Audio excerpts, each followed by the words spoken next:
Assalamu alaikum, bonjour, bonsoir et bienvenue dans ce deuxième épisode de Hibo Talk. Avant de démarrer, je souhaite vous remercier infiniment pour l'incroyable soutien que vous avez exprimé lors du premier épisode. Pour ceux qui ne l'ont pas vu, ma sœur jumelle était mon invitée et vos retours ont été très touchants. Vous avez été très nombreux à regarder, aimer, partager, commenter, et pas seulement à Djibouti, mais dans toute l'Afrique francophone, et même bien au-delà. Ces valeurs qui nous connectent et nous rapprochent ont créé une sorte de momentum autour de Hibo Talk. Et c'est grâce à vous que cette aventure prend tout son sens. Donc merci, infiniment merci. Pour continuer dans cette lancée, nous allons accueillir aujourd'hui un invité dont la foi et les expériences de vie ont forgé son caractère et ses choix. Alors, installez-vous confortablement, c'est parti.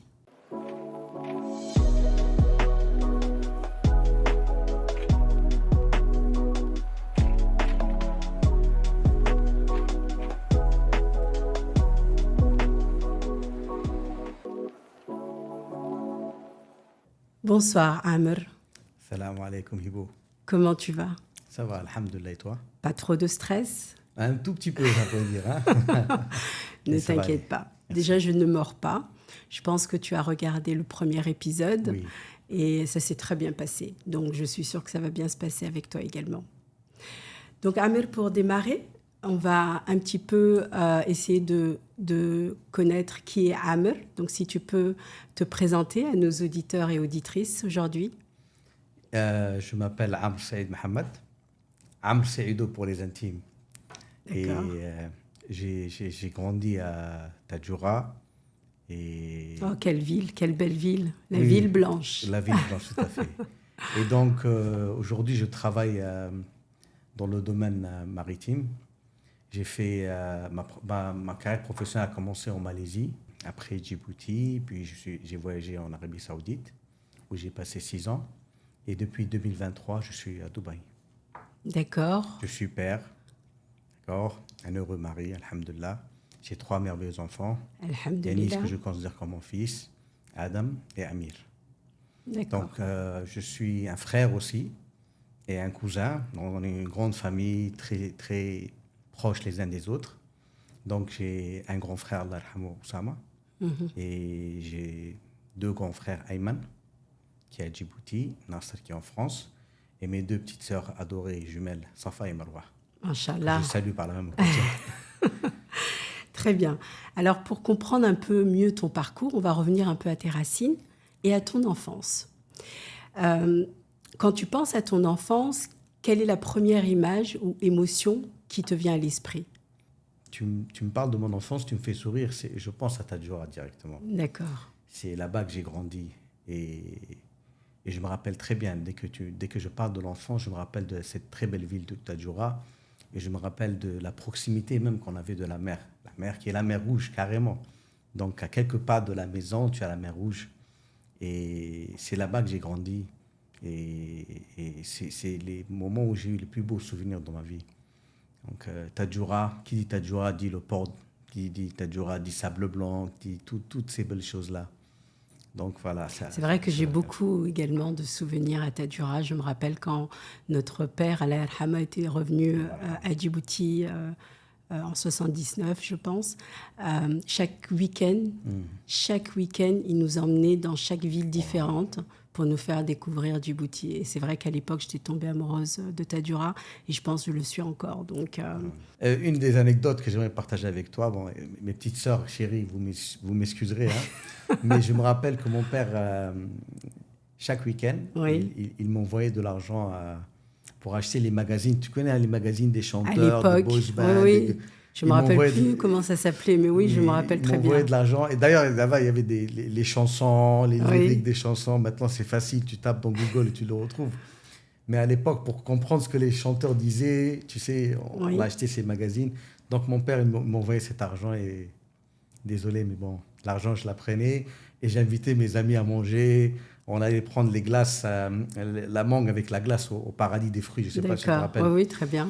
Donc voilà, c'est une Donc en des... fait, cet argent qui devait servir Oui, à oui. acheter les magazines Et pour je tes disais le petites magazine sœurs, n'était pas arrivé, voilà. Donc désolé. ça, c'est pas très gentil.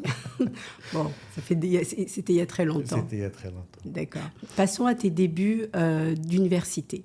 Alors explique-nous déjà quelle université tu as intégrée et quelle a été ton expérience universitaire. Et si tu pouvais partager un peu à nos étudiants et étudiantes djiboutiens ton expérience, les défis que tu as pu rencontrer et surtout les opportunités. D'accord. Tu sais, à la base, Hibo, dans notre époque, je ne sais pas si ça continue aujourd'hui, mais à notre époque, en fait, il y avait une liste de bourses. Oui. Donc, je me rappelle très bien que... Ça existe toujours. Alhamdulillah. Donc, nos compatriotes ont encore cette chance. Oui.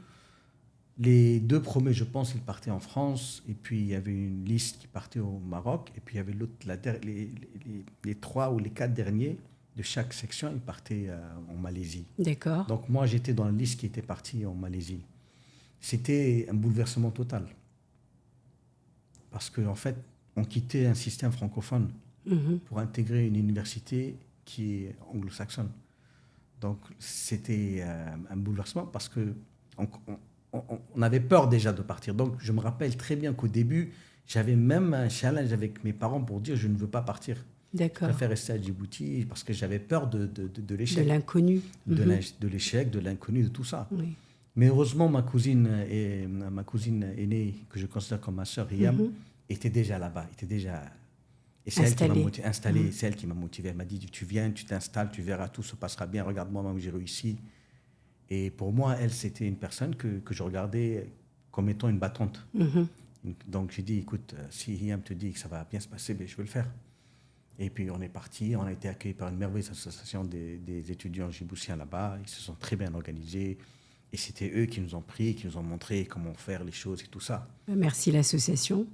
Donc, au début, c'était un peu difficile.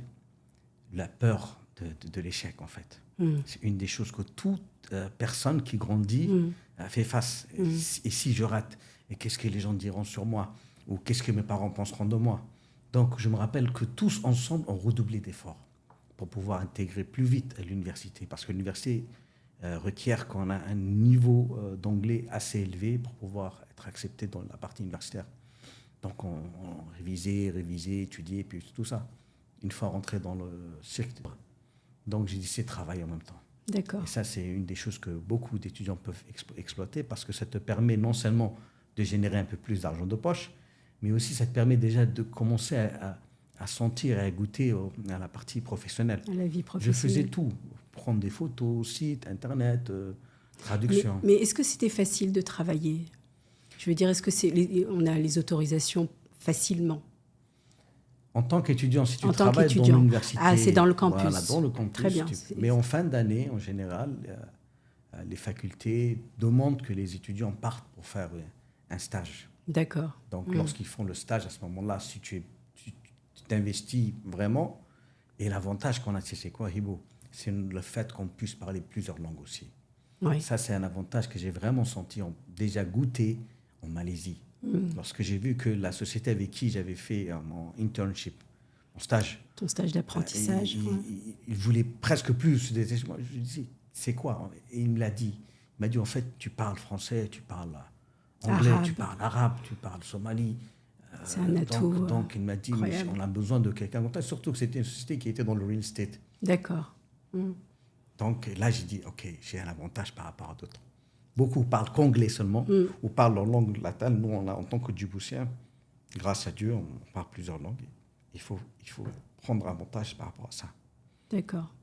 Alors, l'anglais, tu le parlais déjà avant d'aller en Malaisie, juste pour que nos auditeurs et auditrices comprennent.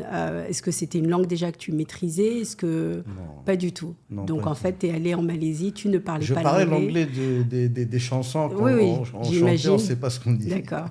Donc, c'est la première chose que tu as faite. Donc, c'était déjà un des défis que tu as donc, rencontré. Tout à fait. Et donc, tu as accéléré et pris des cours, c'est ça, d'anglais ou... L'université nous donne, en fait, ils testent ton niveau, comme beaucoup d'universités d'ailleurs. Lorsque chez mes neveux, mes cousins qui sont partis bien après en université, c'est qu'on leur demande leur niveau d'anglais est testé. D'accord. Une fois que ton niveau d'anglais Donc, il faut est avoir testé, la base quand même. voilà, hein, ils te il y a un disent niveau. tu es au niveau 1 ou tu es au niveau 2 ou tu es au niveau 3 et tu dois passer au niveau 4 ou 5 pour pouvoir intégrer l'université. D'accord. Donc, la plupart d'entre nous, on était au niveau 3 ou 2, donc ce qui était pas mal. Et on prenait les cours d'anglais, comme ils disent, listening, speaking and reading. Donc, et il fallait avoir des bonnes notes sur ces trois-là pour pouvoir être accepté à l'université, puisque les profs ne vont pas ralentir. Oui, j'imagine. C'est Oui, une d'accord. vitesse de train rapide. Et soit tu es on board, soit tu n'es pas. D'accord.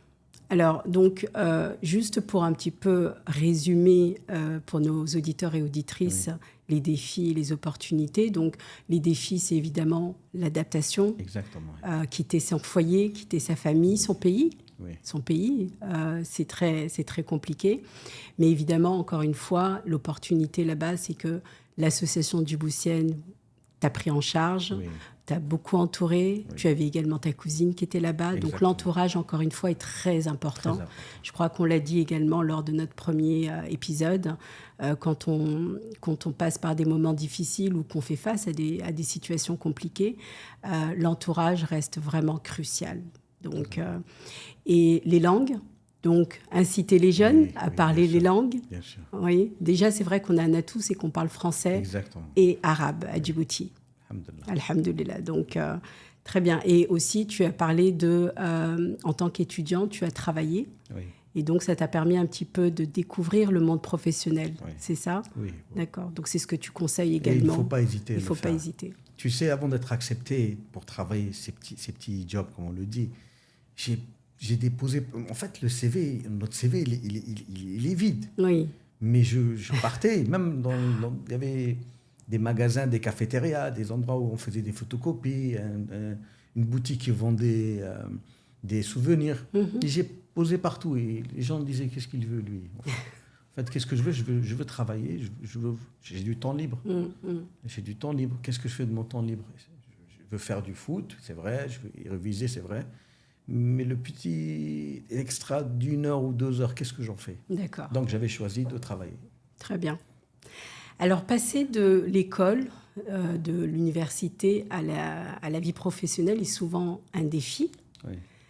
Comment as-tu démarré ta vie professionnelle à Djibouti? À Djibouti. Déjà, je l'ai démarré en Malaisie. D'accord. Et en fait, dès que je suis arrivé en Malaisie, je pense 1 mois après, Allah yarhameh, j'ai perdu ma mère. Ça m'a donné déjà, en fait, avant même de partir, elle me disait fais attention à toi, prends soin de toi, révise bien, étudie bien. Elle était déjà un peu malade. Donc, comme je lui ai fait la promesse, et comme beaucoup d'entre nous font les promesses à nos parents ou à nos proches, j'ai dit il faut que je sois au niveau de ma promesse. Et puis après, dès que j'ai fait l'université, j'ai rejoint la société avec qui j'avais fait le stage.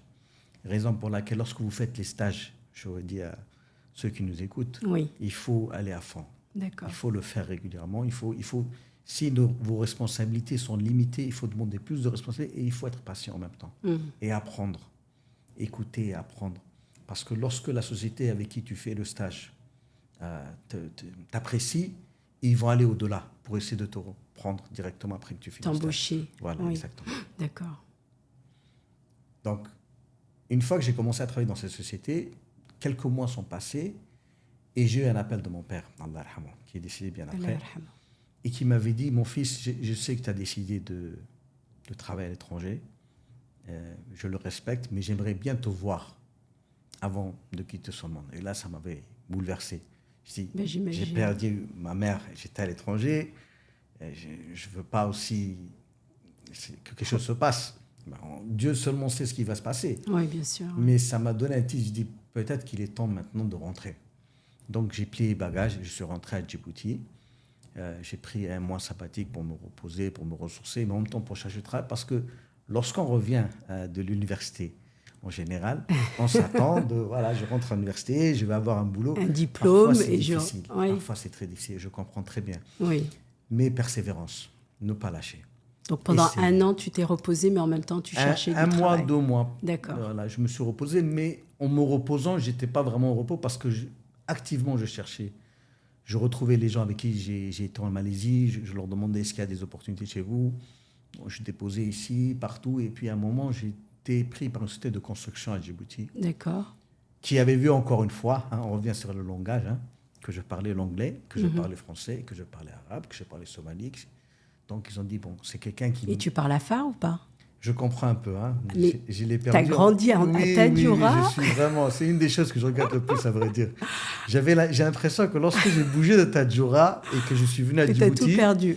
encore avec ce sens d'adaptabilité, parce que Oui. je veux m'adapter, Mhm. j'ai lâché quelque chose que je regrette aujourd'hui réellement. D'accord. Mais bon.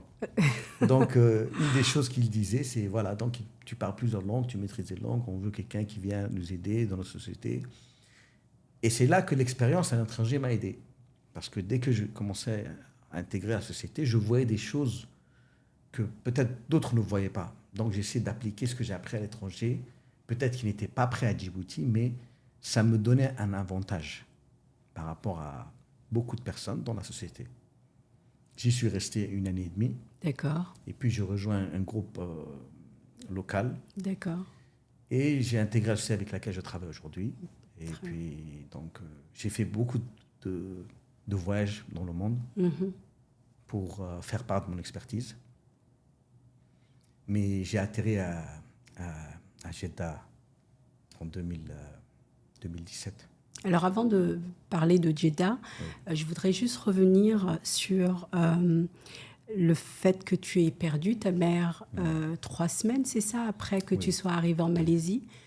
Et c'est important de partager un peu, et j'espère que tu ne vas pas m'en vouloir, mais les auditeurs et auditrices, étudiants aujourd'hui qui font face à ce type d'événements dramatiques, de perdre un être cher. Comment as-tu vécu ce moment-là? Comment tu as réussi à continuer et à étudier? La perte de ma mère était une chose qui a peut-être réveillé en moi le sens de la responsabilité. Parce que j'avais après moi 2 sœurs. Je me disais, elle est partie peut-être un peu tôt. Dieu seulement sait pourquoi il la prend. Et dans la religion, on croit que lorsque Dieu décide de l'âge de la personne, il le décide pour le mieux. Il sait ce que nous, on ne sait pas. Donc elle était déjà très malade. Peut-être que c'est mieux pour elle. C'est comme ça que je l'ai pris. J'ai essayé de positiver la situation. Je dis, si Dieu a décidé ainsi, c'est peut-être mieux pour elle. Et peut-être ce serait mieux pour toi. Tu ne sais pas ce qui est bien pour toi en général. Dieu seul le sait. Donc j'ai transformé ce stress en un stress positif. Et je pense que c'était le déclic là, parce que ça m'a permis aussi de développer cette capacité. Lorsque je reçois un stress ou lorsque je suis stressé, j'essaie de voir la bonne chose dans ça. Je dis, Tu transformes ton stress. j'essaie de transformer mon stress. Et ça m'a beaucoup aidé dans ma vie, bien après. D'accord. Voilà. Merci de partager, Amer. Alors, tu parlais donc de la vie professionnelle où tu as démarré. Alors, avant qu'on parle de ton expatriation et de Jeddah, quel est le conseil que tu donnerais aux jeunes aujourd'hui qui cherchent du travail et qui galèrent un petit peu, qui sont en difficulté? Je le dis parce que j'ai eu pas mal de commentaires des jeunes filles et garçons qui nous disaient c'est pas facile de trouver du travail, on galère, c'est très compliqué, on est triste, malheureux. Par moments, ce sont des étudiants qui reviennent également de l'étranger, comme toi qui as fait ses études en Malaisie. Donc, quels sont les conseils que tu pourrais leur donner? Les conseils, aujourd'hui, pour toi et pour moi, on a du vécu d'un point de vue professionnel, mais on a tous commencé quelque part. C'est très dur. C'est très dur pour quelqu'un qui a beaucoup d'ambition, beaucoup d'espoir, je veux dire, plus que d'ambition, de l'espoir, de revenir, de pouvoir subvenir aux besoins de sa famille, de pouvoir aider sa famille, son entourage, de se retrouver à ne pas trouver du travail. J'aimerais juste leur dire une chose, il faut persévérer. Il faut croire en Dieu, Allah subhanahu wa ta'ala. Dans ce monde, au-dessus de tout, il y a Allah. Donc, on croit dans la religion que les versets sont partagés. Mais l'effort doit suivre. Également. Donc lorsqu'on dit oui, si j'ai ça, si mon rizq est écrit, ben, il va venir. Non, le rizq ne vient pas tout seul. Il faut aller le chercher. Donc, pour que Dieu t'aide, aide-toi. Exactement. Donc, il ne faut pas hésiter à se chercher des alliés et des mentors. D'accord. Donc, j'aimerais beaucoup recommander ça. D'accord. C'est ce que je disais encore une fois dans le premier épisode. Je disais que ces jeunes ont besoin de mentors, ils ont besoin de gens qui les guident. Donc, tu confirmes à nouveau, effectivement, que c'est un bon conseil. Très bien. Alors, passons maintenant à ta vie d'expatriation. Oui. Alors, tu l'as mentionné tout à l'heure, tu parlais de Jeddah. L'expatriation, souvent, elle peut être très compliquée. Et je sais de quoi je parle. J'en suis une aujourd'hui. Je vis cette expatriation. Qu'as-tu découvert sur toi-même et vivant à l'étranger, évidemment, et surtout, qu'est-ce que l'expatriation aujourd'hui t'a apporté? L'expatriation est une chose que j'avais envisagée déjà depuis très longtemps. C'est-à-dire qu'il faut déjà être préparé pour s'expatrier. Donc, qu'est-ce que l'expatriation qu'est-ce qu'elle m'a amené aujourd'hui? Elle m'a amené beaucoup de choses. Elle m'a amené l'expérience, elle m'a amené à m'élever au-delà de ce que j'étais dans le passé. Mais j'aimerais commencer par le commencement. D'accord. L'expatriation, c'est une décision qu'on prend à deux. Mm-hmm. Pas prendre lorsqu'on est marié. Lorsqu'on n'est pas marié, on le prend avec sa famille. Parce que seul, tu ne peux pas t'expatrier. Mm-hmm. Et lorsque je m'étais expatrié en Arabie Saoudite, je l'avais discuté avec ma femme, qui m'a soutenu et m'a dit « je suis avec toi ». Et je suis allé m'installer en Arabie Saoudite. J'ai passé 2 ans seul. Et la solitude aussi ramène ses bonnes choses. Donc j'étais un père, un mari, un frère, comme je le disais, quelqu'un responsable autour de ma famille. Lorsque je me suis retrouvé seul, ça m'a permis aussi de me connaître mieux. Donc j'ai réussi à comprendre qu'en fait, lorsque j'étais au milieu de ceux que j'aime, qui sont mes enfants, ma femme, ma famille, j'étais là et j'étais pas là. Oui. Et cette solitude m'a appris beaucoup de choses. M'a appris que, en fait, les personnes que tu aimes, il faut les chérir au bon moment. Donc, je l'ai peut-être appris bien après, mais j'espère que j'ai pu me rattraper avec mes enfants, ma femme et ma famille. Donc, j'ai passé 2 ans en Arabie Saoudite seul. D'accord. Et puis, ma famille m'a rejoint. 2 ans? 2 ans seul. 2 ans. 2 ans seul. Et quel a été l'impact, en fait, sur ta femme, sur ton épouse, tes enfants? C'était lourd parce que j'avais parfois mes enfants au téléphone et j'ai eu une fois un de mes enfants qui a dit à sa mère « je ne veux pas parler à papa au téléphone ». Oui, je veux le voir. Et là, ça m'a fait pleurer. Je veux le voir, toujours le téléphone. Et là, j'étais partagé entre ma vie professionnelle, le succès, l'avenir, générer plus de richesse pour la famille et mon amour pour ma famille. Mais c'est là aussi que j'ai compris qu'en fait, seul, tu ne peux pas réussir. Il faut que tu aies la famille avec toi. Il faut que tu aies Dieu avec toi. Et en étant seul, je me suis plus appliqué aux religions. J'ai compris. J'ai fait alhamdoulilah, beaucoup de umrah. Oui. Je me suis rapproché plus de Dieu. Et je me suis rapproché beaucoup plus même de ma famille, mes frères, mes sœurs, mes cousins, les gens que j'aime. Donc, j'ai trouvé le meilleur de moi-même dans ces petits moments de solitude de 2 ans qui ont été longs pour moi. Bah oui, j'imagine. Mais une fois qu'ils étaient venus, je pense que j'ai changé. Et là, je me suis juré, en fait, de passer les derniers moments de ma vie à faire que du bien à ma famille, à mes enfants, à ma femme, que je remercie pour tout ce qu'ils ont fait. Et je remercie aussi ma femme pour le sacrifice qu'elle a donné. Bah oui, pendant 2 ans, vivre loin de son époux. Mais je te rajoute autre chose, Ibo. Oui. On a passé 4 ans ensemble en Arabie Saoudite. D'accord. Alhamdoulilah, ma femme a trouvé du travail là-bas. D'accord. Imagine ce qui s'est passé quand je suis venu à Dubaï. J'ai dû l'annoncer à ma femme. Bah oui. Lui dire, est-ce que tu peux lâcher? Encore une fois, l'expatriation, on se prépare. Est-ce que tu veux bien m'accompagner à Dubaï? Et elle a fait ce sacrifice, elle a lâché tout et on est venu à Dubaï. Une deuxième fois. Une deuxième fois. Donc, une sacrée femme. Donc, oui, machallah.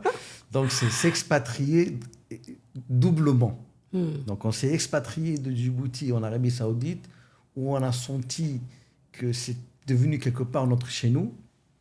Et sur cette expatriation, une deuxième expatriation. Et je peux te poser une question? Vas-y. Tu peux ne pas y répondre. Hein. Vas-y. Mais est-ce que tu aurais été capable de faire le même sacrifice? Question Je sais que c'est difficile. compliqué.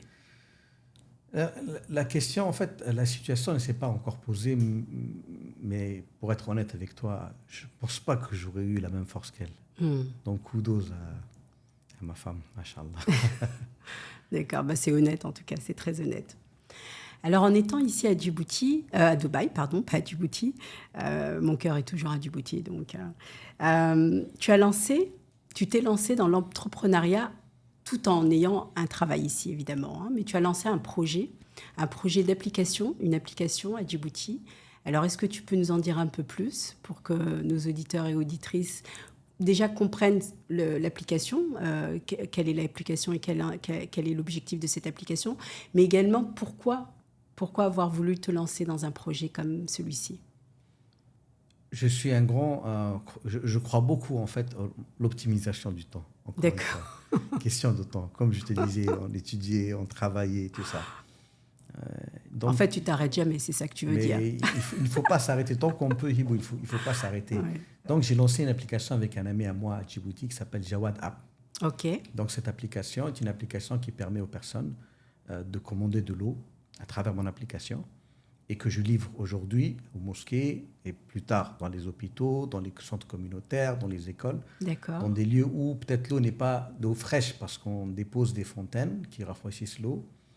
Donc, on livre l'eau et on l'a lancé en février 2023.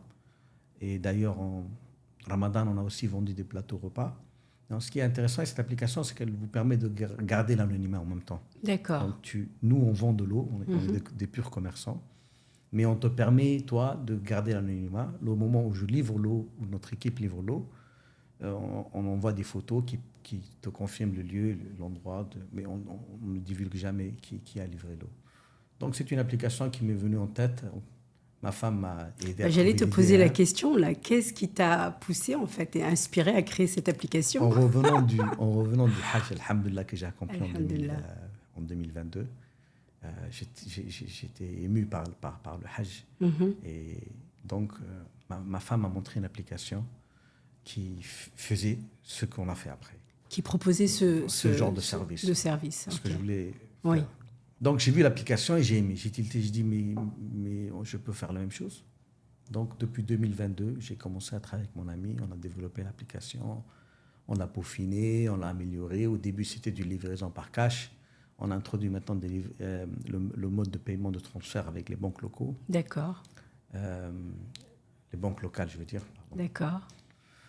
Et puis maintenant, on est sur le point de lancer le paiement par carte bancaire qui permettra aux Djiboutiens du monde entier de télécharger l'application, de choisir la quantité d'eau à livrer et on livrera l'eau au lieu qu'ils vont choisir avec le reçu et tout. Donc, on se prépare à ça, Inch'Allah. Inch'Allah. Est-ce que ce projet a pour toi une dimension sociale qui te tient à cœur? À la base, forcément, parce que ça peut inspirer d'autres personnes à faire encore mieux.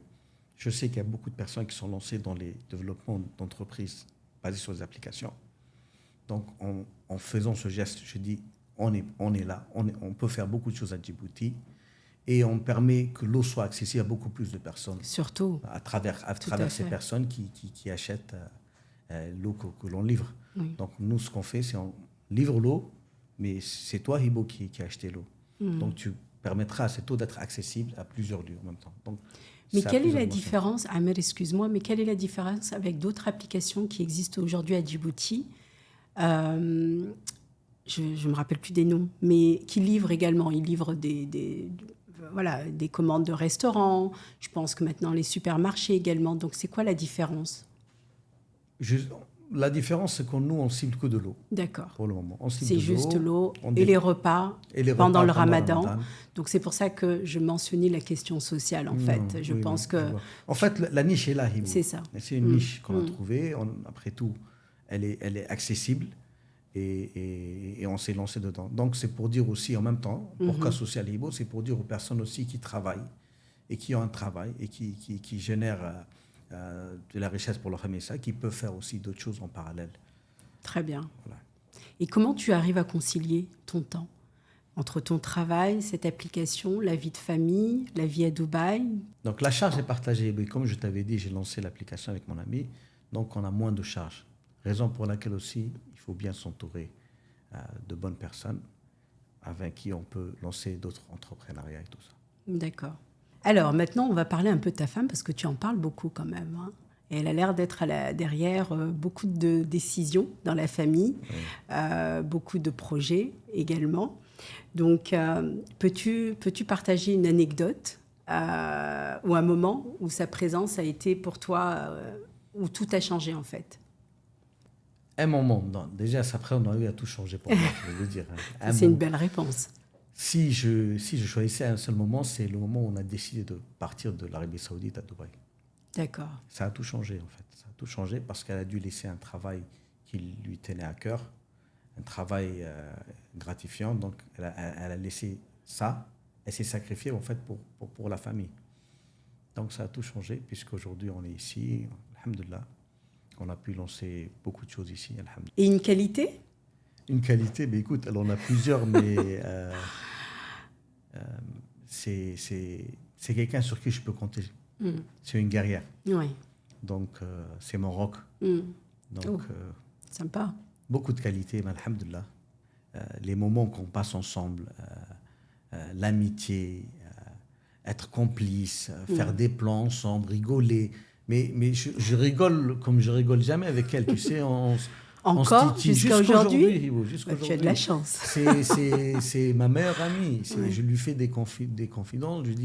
Je lui mets des situations. Qu'est-ce que tu aurais fait à la place? Parfois, j'ai l'impression que je dépends même trop d'elle, carrément. Des situations passées, je l'appelle, elle décroche pas, je lui envoie urgent, elle décroche. Parfois, c'est une situation banale, mais je sais qu'elle a cette touche. Oui. Et qu'elle me permet d'être le meilleur de moi, en fait. Oh, elle a magnifique. Cette touche. Et merci de me laisser en parler aussi. C'est une belle relation. Alhamdulillah. Alors là, on va revenir un petit peu en arrière, Amir, et on a parlé un petit peu de... Enfin, tu as présenté, quand tu t'es présenté, tu as dit que tu étais donc, que tu avais des frères, des sœurs, des parents. Aujourd'hui, Allah yarhama, tu n'as plus tes parents. Tu as également perdu ton frère. Comment ces drames ont impacté en fait ta vie? Les drames, Hibo, tous on a vécu. On vit. Si tu me poses la question personnellement, ce que j'ai compris en fait en vivant ces drames, déjà, Allah yarhame, ma mère, après mon père, après mon frère, j'ai compris que la vie va continuer, Hibo. La vie continue. Il faut garder la tête haute et avancer. C'est ce que j'ai compris. Donc, si je m'étais arrêté au moment où, Allah yarhame, j'avais perdu ma mère, je n'aurais peut-être pas réussi l'université. Si je m'étais arrêté au moment où mon père, Allah yarhame, était décédé, je n'allais peut-être pas m'expatrier. Si je m'étais arrêté lorsque mon frère est décédé, Allah yarhame, je n'allais peut-être pas prendre soin de ma famille autant que je l'ai fait. Alhamdulillah, j'espère que je le ferai toujours. Donc, j'ai compris une chose, la vie continue. Il faut se relever, il faut continuer. Tu as de la famille, tu as des enfants. Tu n'as pas d'enfants, tu as des frères, tu as des soeurs. Tu n'as pas de frères, tu as un oncle, tu as une tante. À Djibouti, on est une grande famille en fait. C'est vrai. On est une grande famille, on est proches, on se connaît tous. Tu entends telle personne est décédée, Allah yarhamu. Si tu ne la connais pas, tu connais son voisin, ou tu connais son frère, ou tu connais... Donc, si tu me parles de ce sujet spécialement, j'ai compris qu'il faut se relever, dire Alhamdulillah ala kulli hal, et avancer, et se préparer, et aider, et continuer. La vie continue.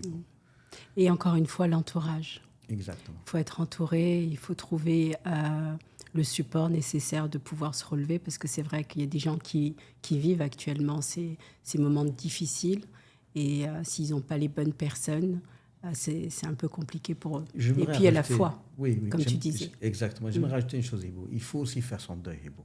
J'aimerais partager une expérience personnelle, Hibo. Au décès de mon père, Allah yarhamu,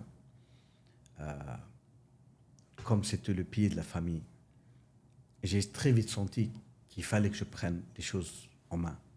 Quoique j'avais 3 frères plus grands que moi. J'ai senti tout le monde bouleversé. J'ai dit, il ne faut pas craquer. Il ne faut pas craquer, il ne faut pas faire le deuil, tu dois gérer. Donc j'ai dit à mon grand frère, à Ayman, qu'il va l'enterrer, parce qu'il est décédé, Allah yarhamu, et il est enterré au Yémen. Il est parti au Yémen. Et moi, j'ai géré le deuil à Djibouti. Et je faisais figure forte. Non. Je pleure pas, attriste pas, normal, souriant. Comme un protocole. Donc, par contre, les mois sont passés et je l'ai pris en plein figure. J'ai fait une grosse dépression. Je l'ai compris bien après. Lorsque je discutais avec un ami qui me disait, Amr, ça fait un moment déjà, tu te fâches pour tout. Tu es de mauvaise humeur tout le temps. Tu n'acceptes rien. Tu ne discutes pas. Tu es tout le temps fermé dans ta chambre. Qu'est-ce qui se passe? Est-ce que tu as fait le deuil de ton père? Il me l'a posé comme ça. Et là, ça m'a frappé. Je dis, qu'est-ce que tu veux dire par là? Et il m'a dit, est-ce que tu as dit Alhamdulillah ala kulli hal? Je dis, est-ce que je l'ai vraiment dit du fond du cœur ou est-ce que je l'ai dit verbalement? Et je me suis isolé, j'ai prié. C'est vrai que j'ai un peu pleuré. Parce Alhamdulillah. Ce que j'ai appris Hibo par ça, c'est qu'il faut faire son deuil. En fait. Et rester fort, c'est vrai, mais faire son deuil. Prendre son temps pour faire son deuil. C'est très fort. Merci Amr de partager cela avec nous. Parlons un petit peu de tes rêves. Mes rêves. Est-ce que tu en as encore? Oui. Alors, je vais te poser la question différemment. Je vais te demander où tu te vois dans 10 ans. Waouh, dans 10 ans. 10 ans, on n'est pas encore retraité, non, Ivo? Non. Dans Je 10 l'espère ans, pas. Dans 10 ans, non. Dans 10 ans, écoute, si tu me demandes un rêve, et si c'est tout ce que je veux, réalisable, je me verrais bien dans un grand chalet à Tadjoura. Masha'Allah. Ouais, devant la mer, et toute ma famille avec moi. Tous mes cousins, mes neveux, mes enfants. Si entre-temps, Je m'y vois là. Je ne sais pas pourquoi, mais je vois Oui. l'image. Oui, si tu me D'accord. demandais, c'est ça. C'est mon rêve, d'avoir Ok. tout le monde quelque part, dans le même endroit et à Tadjoura. Inch'Allah. Réalisable, Mais Inch'Allah. écoute, moi, c'est étrange, mais j'ai également ce désir, ça fait au moins 5 ans là, de vouloir m'installer, en tout cas, peut-être pas m'installer d'une manière permanente, mais d'avoir en tout cas un pied-à-terre à Tadjoura, et ça au bord de la mer, parce que moi, la mer, elle me calme, Oui. elle me tranquillise, elle me... Oui, et je ne vois nulle part ailleurs à Djibouti qu'à Tadjoura. Donc écoute, quand tu feras ton petit chalet, si jamais tu le fais, Inch'Allah, tu penseras à moi. Inch'Allah. Faut pas oublier aussi le bateau, devant le Le chalet. bateau, Oui, d'accord. pour aller pêcher la nuit. Tu as déjà pêché? Oui, j'adore la pêche. C'est vrai? J'adore. Je l'ai découvert avec mon père, Allah yarhamou. Allah yarhamou. D'ailleurs, lui, à l'époque, quand j'étais encore petit, Oui. quand il me prenait avec mes frères, on faisait quelque chose qu'on appelle la pêche de nuit. Ils prennent le bateau, on prend avec des lampes, on va au milieu de la mer, pleine nuit, minuit, et on pêchait jusqu'à 4 heures du matin. Bon, ils pêchaient, je vais dire, parce qu'en fait, chaque fois que je montais avec eux, avec le mouvement des vagues, je m'endormais, et lorsqu'ils me réveillaient... Ça te berçait? Oui, lorsqu'ils me réveillaient, je dis, on pêche. On a fini de pêcher à Amr. Il faut se D'accord. réveiller et rentrer à la maison. Ah, c'est un joli moment. Bien après, j'ai pris ma revanche. Après, quand on est revenu à Djibouti, dès qu'on avait l'occasion de partir à Tadjoura, un peu plus grand, je tenais la nuit jusqu'au matin, pêcher les barracudas, les carangues, Non, c'était merveilleux. Ah bah, génial, c'est un beau souvenir en tout cas. Alors maintenant, passons à une question sur le message que tu souhaiterais transmettre à nos auditeurs, nos auditrices. Qu'est-ce que tu souhaites qu'ils retiennent de ton parcours? Et surtout, quel message tu souhaiterais transmettre à la nouvelle génération djiboutienne? J'aimerais résumer mon message en 3 mots, Hibo. La foi qui se partage en 2, la foi en soi-même. Il faut croire en soi. Il faut croire en soi, mais Très vraiment important. croire en ses capacités et qui on est et d'où on vient. La foi en Dieu, subhanahu wa ta'ala, Allah, subhanahu wa ta'ala. La patience. Le temps, on ne peut pas l'acheter. Le temps, on ne peut pas le gagner. Le temps, ce n'est pas une pilule. Le temps, c'est un temps qui passe. Et en étant patient, on cumule de l'expérience et du savoir-faire. Donc, il faut utiliser son temps, comme le disait bien mon frère Nasser. Utilise ton temps en ami. Donc, le temps que tu as, apprends, comprends, pose des questions. C'est la patience. Sois patient, continue à apprendre. Le jour viendra, tu monteras et tu évolueras. 3e point, la persévérance. Quoi qu'il arrive, la vie continue. Quoi qu'il arrive, on tombe, on se met debout, on avance. C'est comme le nouveau-né. Au début, il s'assoit, il commence à ramper, il se met debout, il tombe. Il tente. Voilà. Il se met debout, il tombe. Imagine si le bébé n'était pas persévérant de la base. On a l'impression que même par nature, l'humain est persévérant. Tout à fait.